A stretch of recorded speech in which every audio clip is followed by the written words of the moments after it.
അതായത് ഈ ചൂട് നമ്മുടെ ശരീരത്തെ മാത്രമല്ല മനസ്സിനെയും ബാധിക്കുമെന്നാണ്. ചൂട് കൂടുന്നത് ദേഷ്യം വരുന്നതിന് കാരണമാകുന്നുവെന്നാണ് മാനസികാരോഗ്യ വിദഗ്ധർ പറയുന്നത്.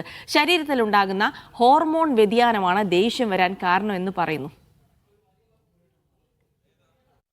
അമിതമായ ദേഷ്യമുള്ള വ്യക്തികളെ ഭയങ്കര ചൂടനാണെന്ന് പറയും. ചൂടും ദേഷ്യവും തമ്മിലുള്ള ബന്ധം കൊണ്ടായിരിക്കാം ഈ വിളി വന്നത്. ചൂട് വർദ്ധിക്കുന്നത് ആളുകളിൽ അസ്വസ്ഥതയും സമ്മർദ്ദവും ഉണ്ടാക്കുന്നു. ഇത് ഹോർമോൺ വ്യതിയാനങ്ങൾക്ക് കാരണമാവുകയും ദേഷ്യം വരികയും ചെയ്യുന്നു. പല ഹോർമോണിലും വ്യതിയാനങ്ങൾ ഉണ്ടാക്കുന്നുള്ള കാര്യത്തിൽ സംശയമില്ല. അതിന്റെ ഭാഗമായിട്ട് ദേഷ്യം വരും, അഡ്രിനാലിൻ പോലുള്ള ഹോർമോൺസ് കൂടുതലാവും. അപ്പോൾ ഈ ചൂടുണ്ടാക്കുമ്പോൾ ഇറിറ്റേഷൻ ആവും, അല്ലെങ്കിൽ ദേഷ്യം കൂടുതലാവുന്ന ഒരവസ്ഥ വരും, അല്ലെങ്കിൽ നമുക്ക് സഹിക്കാൻ പറ്റാത്തൊരവസ്ഥയിൽ നമ്മുടെ പല വിനിഷ്ടങ്ങൾ അവിടെ ഉണ്ടാവുന്നുണ്ടല്ലോ. അതിൻ്റെ ഭാഗമായിട്ട് നമുക്ക് ശരീരത്തിലുള്ള പ്രശ്നങ്ങളെ കൊണ്ട് ശാരീരികം മാത്രമല്ല മാനസികമായിട്ടുള്ള പ്രശ്നത്തിലേക്കും വരാനുള്ള സാധ്യതകൾ നമ്മൾ കൂടുതലായിട്ട് കാണും. ശാരീരികാരോഗ്യത്തോടൊപ്പം മാനസികാരോഗ്യവും പ്രധാനമാണ്. അതിനാൽ ചൂട് നിയന്ത്രിക്കുന്നതിനും ശരീരം തണുപ്പിക്കുന്നതിനുമുള്ള സംവിധാനങ്ങൾ ഒരുക്കണം. ഒരു വ്യക്തിയുടെ ശരീരം അമിതമായി ചൂടായിരിക്കുന്നത് ആ വ്യക്തിക്ക് മാത്രമല്ല, കൂടെയുള്ളവർക്കും പ്രശ്നമാകുമെന്ന് സാരം. സാധാരണ അത്ര ദേഷ്യമില്ലാത്ത ആളുകൾ ചൂടുകാലത്ത് അമിതമായി ദേഷ്യപ്പെടുന്നുണ്ടെങ്കിൽ അത് ചൂടിന്റെ സമ്മർദ്ദം മൂലമാണെന്ന് മനസ്സിലാക്കി തൽക്കാലം ക്ഷമിച്ചു കൊടുക്കാം. ഷിജു ചിറ്റൂരിനൊപ്പം സാജിദ് അജ്മൽ, മീഡിയ 1 പാലക്കാട്. യെസ്, അപ്പോൾ ഈ മാനസികാരോഗ്യ വിദഗ്ധർ പറയുന്നത് ശരിയാണ് എന്ന് നമ്മുടെ പ്രേക്ഷകൻ സയാൻ സാക്ഷ്യപ്പെടുത്തുന്നു കേട്ടോ. ചൂട് കൂടിയത് കൊണ്ടാണോ വല്ലാതെ ദേഷ്യം വരുന്നുണ്ടെന്ന് പറയുന്നുണ്ട്. എന്തായാലും സാജിദ് അജ്മലിനോട് തന്നെ കൂടുതൽ വിവരങ്ങൾ തിരക്കാം. Sajid, good morning. അങ്ങനെയാണെങ്കിൽ ചൂട് നമ്മുടെ ശരീരത്തെ മാത്രമല്ല മനസ്സിനെയും വല്ലാതെ ബാധിക്കും. അപ്പോൾ ഈ ഒരു സമയത്ത് വല്ലാതെ ദേഷ്യപ്പെടുന്ന ആളുകളെ കണ്ടാൽ നമുക്ക് അങ്ങ് അവഗണിച്ച് പോകാമെന്നുള്ളതാണല്ലേ? ജിൽസി, തീർച്ചയായും ഈ ചൂട് നമ്മുടെ ശരീരത്തിൽ ഈ സൂര്യാതാപം ഏൽക്കുന്നു, അങ്ങനെയുള്ള പ്രശ്നങ്ങൾ മാത്രമല്ല, അത് ഈ മനസ്സിനെ കൂടി ബാധിക്കുന്നതാണ്.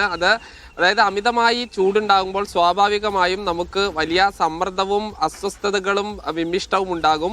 ഇത് ഹോർമോൺ വ്യതിയാനങ്ങൾ ഉണ്ടാവുകയും ശരീരത്തിൽ പലതരത്തിലുള്ള കെമിക്കൽ ചേഞ്ച് ഉണ്ടാവുകയും അങ്ങനെ അത് വലിയ ദേഷ്യപ്പെടുന്നതിലേക്ക് പോകും എന്നുള്ളതാണ്. അത് നമ്മൾ ഒരുപക്ഷെ നമ്മുടെ ഈ ചുറ്റുമുള്ള ആളുകളെ, നമ്മുടെ കുടുംബം, സഹപ്രവർത്തകരുമായുള്ള പെരുമാറ്റത്തിലെല്ലാം തന്നെ വലിയ വ്യത്യാസങ്ങൾ വരുമെന്നുള്ളതാണ് മാനസികാരോഗ്യ വിദഗ്ധർ മുന്നറിയിപ്പ് നൽകുന്നത്. ഇതിന് ശരീരം കൃത്യമായി തണുപ്പിക്കുക എന്ന് മാത്രമാണ് അതിനുള്ളൊരു പോം വഴി. നമ്മൾ ഈ ചൂടത്ത് അമിത സമയം നിൽക്കുമ്പോൾ സ്വാഭാവികമായും നമ്മുടെ ഈ വലിയ തോതിലുള്ള കെമിക്കൽ ചേഞ്ചാണ് നമ്മുടെ ശരീരത്തിൽ വരിക.